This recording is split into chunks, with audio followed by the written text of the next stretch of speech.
Amigos de Es Diario, hoy hemos invitado a que se pase por aquí a un periodista, yo creo un gran columnista. Está ahora en ABC, donde también forma parte del comité editorial, colabora además en otros medios, es tertuliano habitual de, por ejemplo, Onda Cero, La Brújula de Onda Cero.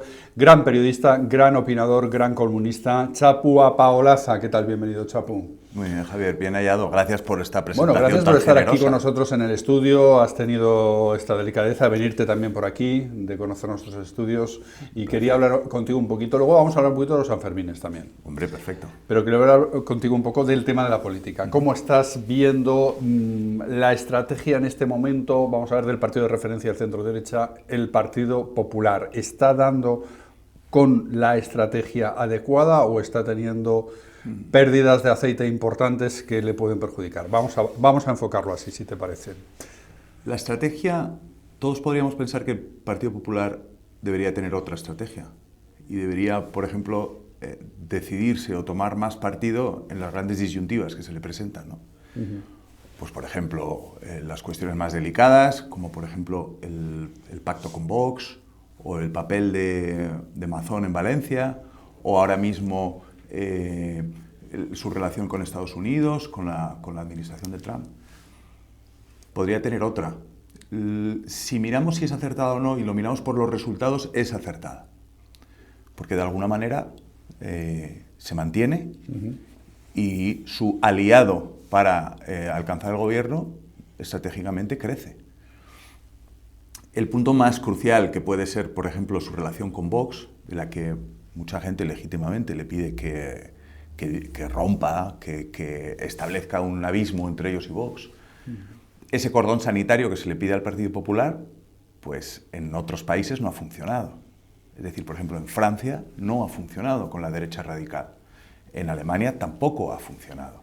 Es decir, podríamos decir, y mucha gente, y yo mismo podría pensar, que tiene que tener otra estrategia, pero en realidad los resultados prácticos le están diciendo que no le va mal. Bien, entonces lo que debe hacer el Partido Popular es lo que está haciendo, entiendo, según lo que dices, y no establecer abismos, no establecer fosas ni muros impenetrables en relación con Vox. Claro, yo creo que no. Es decir, el resultado lo que nos dice es eso, ¿no? Luego es cierto que hay otra disyuntiva para el Partido Popular que yo creo que es muy importante. Hay un dilema que es crucial. Es decir, si va a jugar con las mismas reglas que Sánchez. El Partido Popular, la oposición, Alberto Núñez Feijóo, se erige como jefe de la oposición y como alternativa, puesto que, en sus palabras y en su discurso, no es como Sánchez. Entonces, si no es como Sánchez y no tiene esas pulsiones, a mi modo de ver, y liberales que tiene el actual gobierno de España, y quiere jugar con las mismas reglas, tiene una dificultad, porque Sánchez no tiene reglas. Con lo cual, la pregunta que se hace Feijóo, y se tiene que hacer Feijóo, o tendrá que lidiar con ella, yo no sé cuál es la respuesta, ellos, es un partido político, y ellos verán qué es lo que quieren hacer, es si tienen que convertirse homeopáticamente en un poco Sánchez para que Sánchez deje de estar en el gobierno. Por ejemplo, el tema de Junts. Es decir, si el PP considera a Junts... Es decir, que le debe jugar a Sánchez con sus mismas reglas. Claro. Esa es el Partido Popular. Claro, esa es la cuestión. Es decir, si no utiliza las mismas reglas y se mantiene en pureza... Pero si decimos que Sánchez es una persona sin escrúpulos, sin ética, sin límites, entonces el Partido Popular se tiene que poner un poco ahí en ese terreno de juego, ¿no? Ese es el gran dilema. Es decir, si lo que quiere es acceder al gobierno, de alguna manera tendrá que hacerlo. Por ejemplo, voy a poner un ejemplo muy fácil, que son sus pactos con los nacionalistas. Es decir, los pactos no con el antiguo PP, con el PNV con el que pactaba el PP, sino con el actual PNV. O, por ejemplo, con Junts, que es un partido pues, liderado por un prófugo de la justicia. Eso mismo lo reconoce el PP. Con lo cual, ¿qué es lo que tiene que hacer? Poner por encima de esa aversión que puede tener a pactar con Puigdemont, su misión de, digamos, ser la alternativa a Sánchez en el gobierno, pues tendrá que pactar con Junts. Es decir, que nos encontramos en un momento muy interesante. Yo creo que Esas son las dos claves de las grandes disyuntivas en las que se encuentra el Partido Popular. Luego, ¿cómo ves a Vox, Chapu? Porque hoy, bueno, un día de estos, publicabas una columna con un título muy expresivo, Quo Vadis Vox, a Vox. Hoy, precisamente, le dan las encuestas bajando, porque parece ser que su electorado no está admitiendo muy bien ese trampismo empedernido, mucho más teniendo en cuenta no solamente ya el asunto de Ucrania y cómo está gestionando Trump lo de Ucrania, sino también todo este asunto de los aranceles, cuando es un partido que tiene un importante voto en el mundo de los agricultores, ¿no? Entonces, ¿cómo ves el futuro de Vox para que pueda ser, digamos, un puntal en ese conglomerado que hace falta para poder desalojar a Sánchez del poder? Yo creo que Vox ha caído en una trampa de una manera muy ingenua. Es decir, y esa trampa no ha tenido una connotación nacional, sino exterior. Cuando en Europa Vox se desgaja de la órbita de Meloni para ir a la órbita de los Patriots y a liderar ese grupo, un poco convencido por ellos, pues creo que comete un error. Deberían haberse mantenido en la órbita de Meloni, ¿no? A mi entender, es lo que hubiera entendido su electorado. Hay una parte del electorado de Vox que no está entendiendo esta cuestión. Claro. ¿No? El hecho de defender abiertamente una sociedad iliberal, de comprender a regímenes autoritarios como el de Putin, incluso en los términos más elementales, permitir una invasión de un país contiguo, como ha sido Rusia sobre Ucrania, y venir a decir a los ucranianos que lo mejor es rendirse, pues no tiene mucho que ver con el temario aguerrido de la reconquista que pregona Vox, ¿no? Si Vox está quejándose en España, y yo creo que con razón, de las derivas iliberales del gobierno de Sánchez, hombre, es decir, ir a una órbita que se asocia con Vladimir Putin, pues yo creo que no tiene sentido. Grave error que ya se está reflejando en las encuestas. Y por último, referido a la política nacional, porque luego voy a preguntarte algo de los Sanfermines, Chapu, el asunto Sánchez. ¿Hasta dónde le ves recorrido a Pedro Sánchez? Lo último que tenemos encima de la mesa es un pacto con Puigdemont, no con la Generalitat de Cataluña, sino con Puigdemont, para que Cataluña controle el tema de la inmigración, lo que ellos consideran que son las fronteras catalanas. Es un nuevo peaje de Sánchez, pero están los presupuestos pendientes de aprobación, si es que alguna vez se pueden aprobar. ¿Hasta dónde le ves a Sánchez recorrido político? ¿Será capaz de llegar hasta el año 27, como él quiere? Sí, yo creo que es capaz de llegar, porque no hay nada que se lo impida, ¿no? Es decir, no hay nada legalmente que le vaya a impedir llegar hasta 2027, y se ve atrapado en una especie de thriller psicológico en el que es mantenido con vida y a la vez torturado por Puigdemont, y así va a seguir hasta que termine la legislatura. Puigdemont no va a dejar de apretar a Sánchez, naturalmente, pero tampoco lo va a matar, lo va a mantener como sea.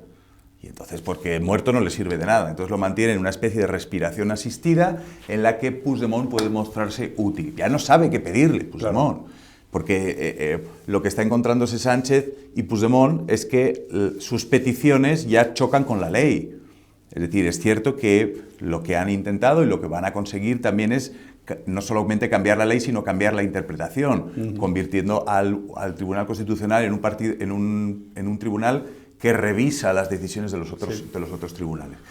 Por poner un ejemplo de una metáfora, yo a Sánchez lo veo como en aquellas películas de persecuciones en las que un tipo conduce un coche con la novia camarera que conoció hace 2 noches, y en el maletero lleva $2 millones en billetes pequeños que robó en un atraco, y entonces le persigue toda la policía de la ciudad y le persiguen los helicópteros de las televisiones, y cada cruce que llega acelera.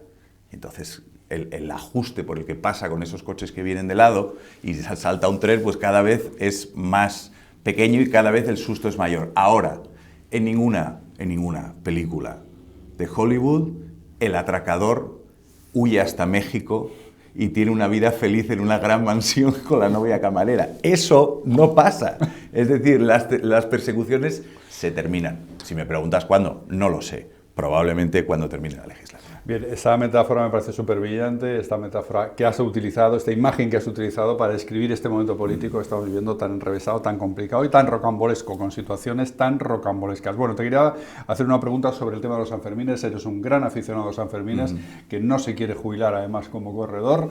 ¿Vas a volver a correr este año los Sanfermines? Bueno, si Dios quiere, sí. Es mi idea, volver a la calle en Santo Domingo. Pero te quería preguntar también, más allá de tu afición personal, ¿qué futuro le ves a los Sanfermines, a este tipo de tradiciones tan arraigadas en España? El mundo de los toros ahora mismo está en continuo debate. Hay gente que marca mucho su afición a los toros, pero también es verdad que hay mucha gente que se distancia, además con una oposición muy beligerante, ¿no?, al mundo taurino. ¿Qué futuro le ves en España? Bueno, los toros están muy atacados por el ecosistema puritano de la izquierda y muy reprobados moralmente, pero a la vez están siendo vistos como un espacio de verdad y de libertad por mucha gente. Con lo cual yo el futuro que les auguro es muy bueno, salvo que la censura siga caminando y vaya tan lejos que termine prohibiéndolos. Pero actualmente, por ejemplo, en la Plaza de Toros de Pamplona, cada vez hay más abonos de jóvenes. Es decir, los abonos están creciendo. ¿Los corredores de San Fermín son gente muy joven también, cada vez? Sí, hay mucha gente joven. Estamos hablando prácticamente ya no de una, sino de 1,5 o 2 generaciones. 1 generación y media más joven que yo. Y son chicos y chicas también, que se preparan, que lo viven con muchísima intensidad y que encuentran una manera de vivir y de sentir en el toro. Los que corren, los que van a la plaza, los aficionados prácticos, que cada vez son más, los novilleros actualmente en la Fundación Toro de Lidia, en todos los certámenes que está viendo.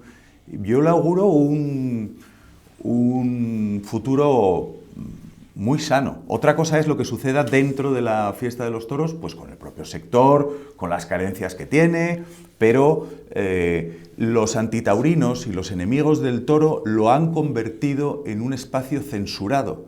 Y cuando tú censuras algo, las sociedades se resisten, y lo que hacen es resistirse promoviendo esos espacios y ensanchando espacios. Yo creo que hoy nuestra sociedad es más diversa de lo que lo era hace 5 o 6 años, porque hay muchos chicos y mucha gente mayor que se expresa con absoluta naturalidad su afición a los toros y su vida entre los toros. La espiral del silencio de Noel Newman reduce los espacios de opinión aparentemente minoritarios, pero nunca los elimina. ¿Cuál es tu ganadería preferida, por cierto? La que esté bien, pero no podría decidirme. Pero sí que en Pamplona, por ejemplo, si hablamos del encierro, que eso me compromete menos que decir una ganadería. Sí, para correr. Diría que me crea unas sensaciones muy, muy fuertes correr la corrida de Miura, por la historia que tiene. Son impresionantes, ¿no? Ponerse delante de un Miura debe ser impresionante, ¿no? Sí. Le deja a uno una energía que le sirve, pues, de 365 menos 8, son 357 días que te sirve. Muy bien. Chapu Apaolaza, gracias por haber estado con nosotros en el estudio de Es Diario. Gracias y hasta la próxima. Si lo tienes a bien, pues oye, de vez en cuando te hacemos una entrevista. Encantados de la vida. Gracias por recibirme y ha sido un placer enorme. Gracias. Bueno, pues Chapu Apaolaza, columnista de ABC, colaborador también de otros medios de comunicación, dándonos su opinión. También, por cierto, al final ya han visto sobre el tema de los Sanfermines, siempre importante y recurrente.